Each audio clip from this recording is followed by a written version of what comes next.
tracks was still good.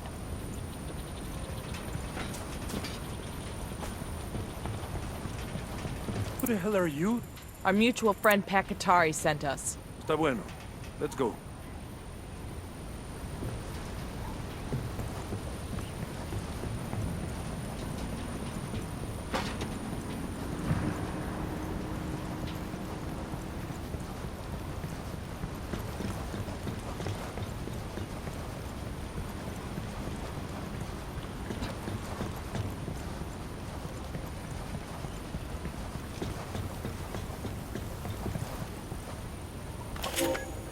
In the old days, the miners made sure to leave offerings to El Tío down in the tunnels.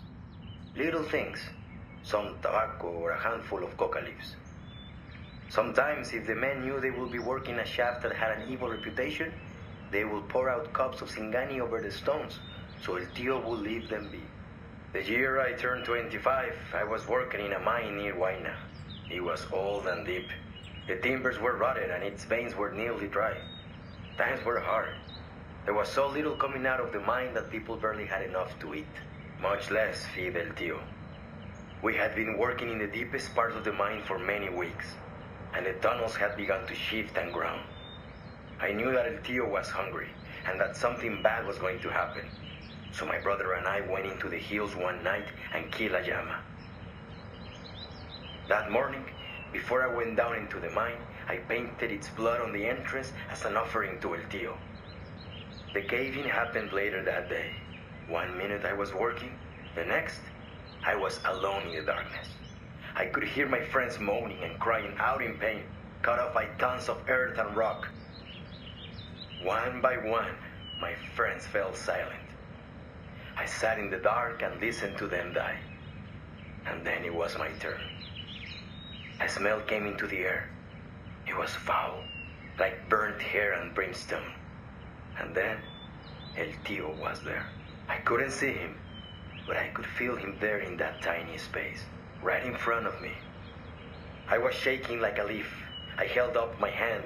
To this day, I don't know why, and I heard a sound, a soft, snuffling sound like an animal would make. I could feel hot breath on my palm as the devil bent close to me and smelled the llama blood staining my hand.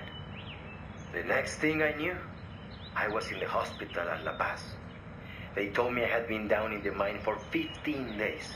No one could understand why I was still alive. But I knew. That is why I believe in El Tío de la Mina, and why I'll never go down into his realm ever again.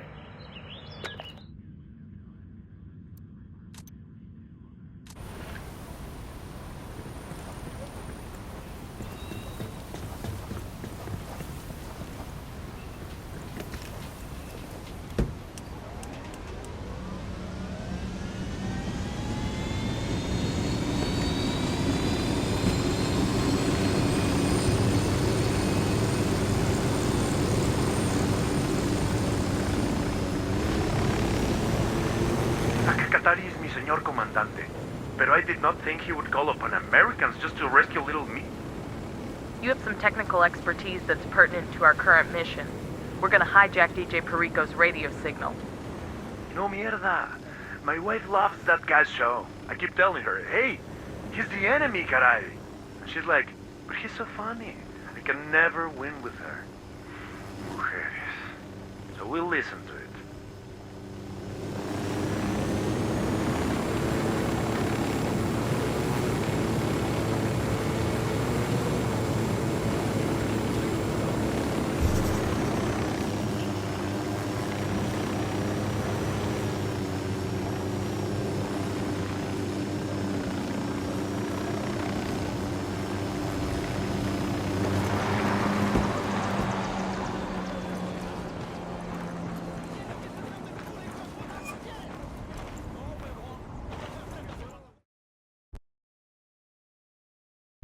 Compa, thank you again. This broadcast could be a greater victory than any of us realize. Or it could change nothing. Carajo, don't worry. I will get it done, and then we shall see. Adios, pues. Stay tuned to Santa Blanca Radio. If all goes to plan, you'll hear Pakatari's speech before you know it. Hooah.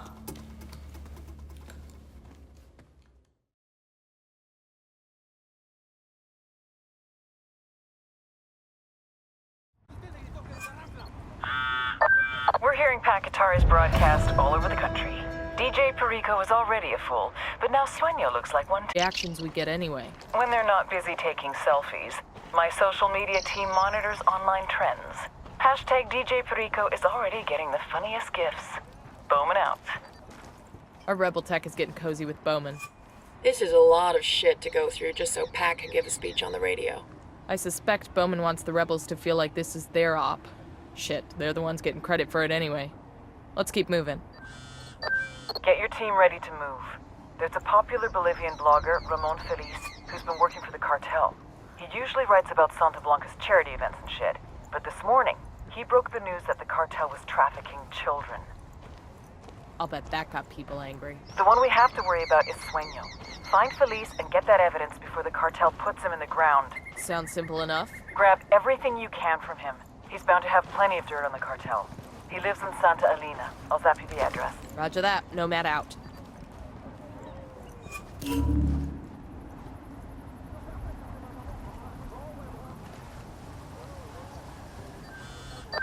Perico and the cartel are pretending that nothing happened, but that rebel broadcast did a lot to inspire the locals.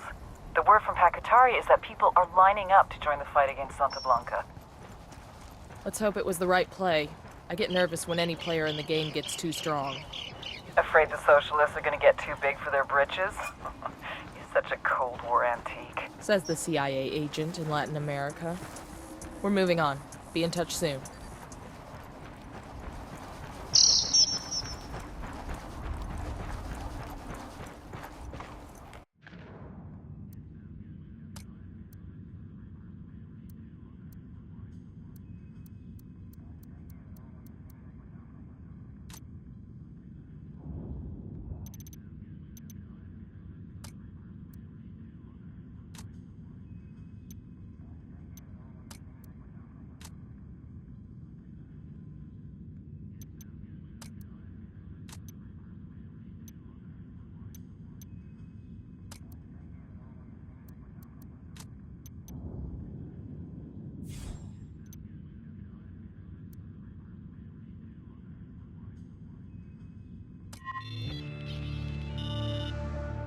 The Santa Blanca Security Forces. Run by El Muro, childhood friend and personal bodyguard to El Sueño. El Muro means the wall.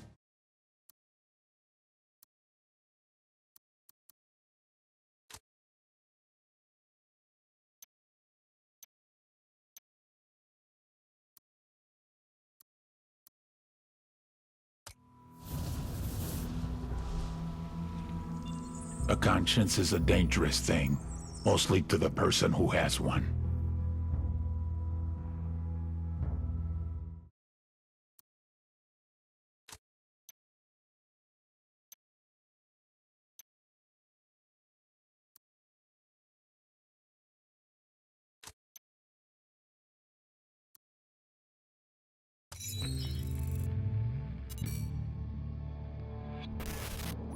Since his rise to power, El Sueño has been responsible for more than 7,000 murders, 12,000 kidnappings, and 17,000 disappearances.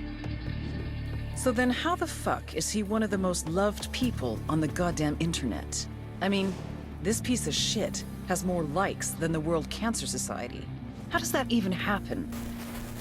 Well, one reason would be Ramon Feliz, Santa Blanca narco-blogger. Feliz wasn't always like this. He used to be a real journalist. Working the crime beat for a Mexican newspaper, he wrote about the cartels. Until the cartels started targeting journalists.